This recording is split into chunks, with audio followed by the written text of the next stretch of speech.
The day my family accused me of stealing, I almost stopped believing in myself.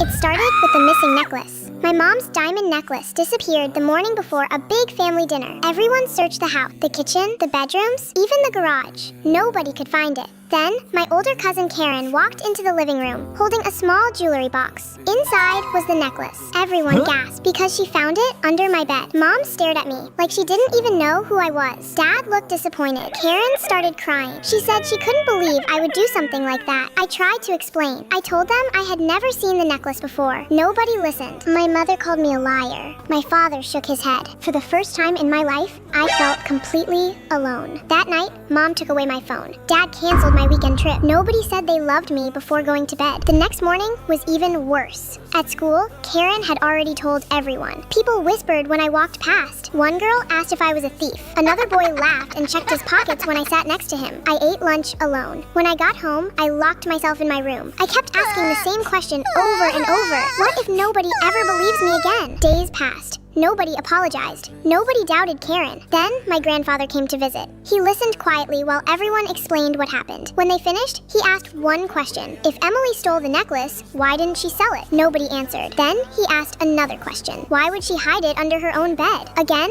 nobody answered. Grandpa frowned. Something wasn't adding up. That evening, he asked to see the security camera footage from the hallway. We almost never used those cameras, but they had been recording the entire time. Everyone gathered around the television. My heart was pounding. The footage started playing. At first, nothing happened. Then, Karen appeared. She looked around carefully. She was holding the necklace. My stomach dropped. Slowly, she opened my bedroom door and walked inside. The room went completely silent. A few seconds later, she came back out without the necklace. Nobody moved. Nobody spoke. Karen started crying. She admitted everything. She said she was jealous because everyone always praised my grades. She wanted people to be angry at me for once. Dad looked like he couldn't breathe. The people who called me a thief couldn't even look at me. Then, Grandpa walked over and hugged me. I knew the truth would find its way home. For the first time in days, I started crying. Not because I was sad, because someone finally believed me. That night, Mom knocked on my bedroom door. She sat beside me and apologized. Dad apologized too. Even Karen apologized through tears. The pain didn't disappear instantly, but something important came back: trust. A week later, my family took a new photo together. This time, Mom asked me to stand right beside her, and when she wrapped her arm around my shoulder, I finally felt safe again. If your whole family thought you were guilty,